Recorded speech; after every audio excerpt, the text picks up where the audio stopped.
కేంద్ర పౌర విమానయాన శాఖ మంత్రి కింజారపు రామ్మోహన్ నాయుడు విజయవాడలో పలు అభివృద్ధి కార్యక్రమాల్లో పాల్గొన్నారు. ఈ సందర్భంగా గత వైసీపీ ప్రభుత్వం రాష్ట్రంలో విధ్వంసం సృష్టిస్తే ప్రస్తుత కూటమి ప్రభుత్వం రాష్ట్రాన్ని రీబిల్డ్ చేస్తుందని మండిపడ్డారు.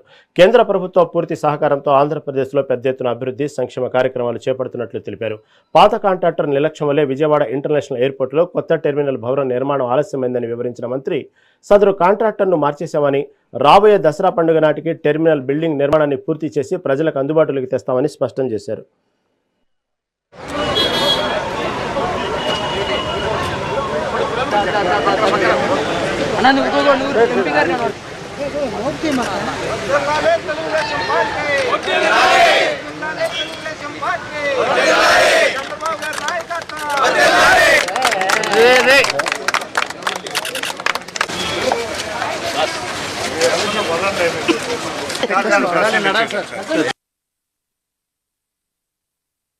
₹4 కోట్ల 15th ఫైనాన్స్ కమిషన్తో 2 ప్రధానమైనటువంటి రోడ్స్ మన నియోజకవర్గంలో ఈరోజు శంకుస్థాపన చేయడం జరిగింది.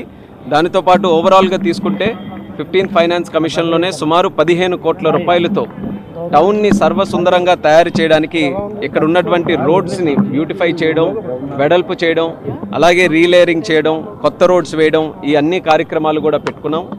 విజయవాడ నగరం మీరు చూసుకుంటే కూటమి ప్రభుత్వంలో అందంగా తయారు చేయడానికి, అభివృద్ధి చేయడానికి కంకణం కట్టుకొని మరి ముఖ్యమంత్రి గారి ఆధ్వర్యంలో, అలాగే డిప్యూటీ ముఖ్యమంత్రి గారు మన పవన్ కళ్యాణ్ గారు, ప్రధానమంత్రి నరేంద్ర మోదీ గారు వాళ్ళందరి తాలూకా సహకారంతో ఈ ఆంధ్రప్రదేశ్ రాష్ట్రం శరవేగంగా అభివృద్ధి వైపు పరుగులెడుతుందనేది మనం అందరం కూడా తెలుసుకోవాలి.